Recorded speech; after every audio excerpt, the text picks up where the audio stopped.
An American Airlines plane has been forced to land under strange circumstances. A whole row of seats shaken loose, passengers upended. And this is the second time seats have come loose and forced a landing in 3 days. So what is going on? For the latest on what happened today, let's go right to ABC senior national correspondent Jim Avila. Ticket 685, got you 5 by 5. What can I do for you? Roger.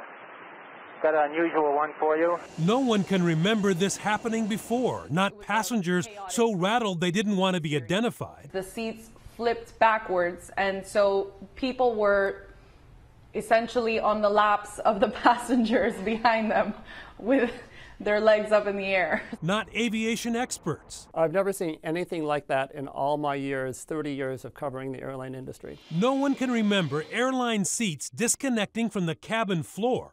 And now it's happened twice in 3 days aboard 2 American Airlines 757s.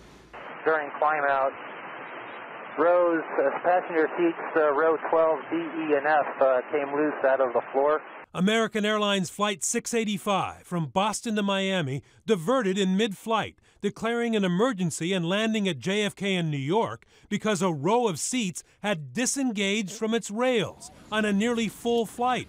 One of the displaced passengers is moved to the flight attendant's jump seat, but fearing turbulence en route, the captain decides to land before the loose row becomes an in-flight missile. We don't want that thing flying around and hurting the passengers behind us. The seat is loose and can rotate pretty quickly. Today, a second American flight from JFK this time to Miami turned back after takeoff because of loose seats, elevating American struggles from inconvenience to safety concerns.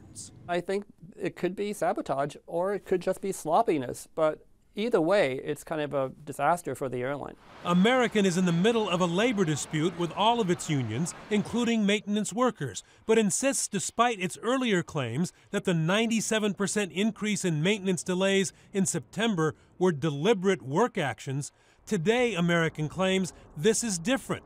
And anyone who says that the disconnected seats are also a deliberate act are irresponsible and outrageous. The unions have denied any work actions. The FAA says it's monitoring the seat situation, and inspections on the 2 American planes actually found more than just one row on each were loose. Tonight, American has ordered its 757s inspected, saying there could be a possible issue with a certain model of seats and how they fit into the tracking. They say the seats in question were not all installed at the same location.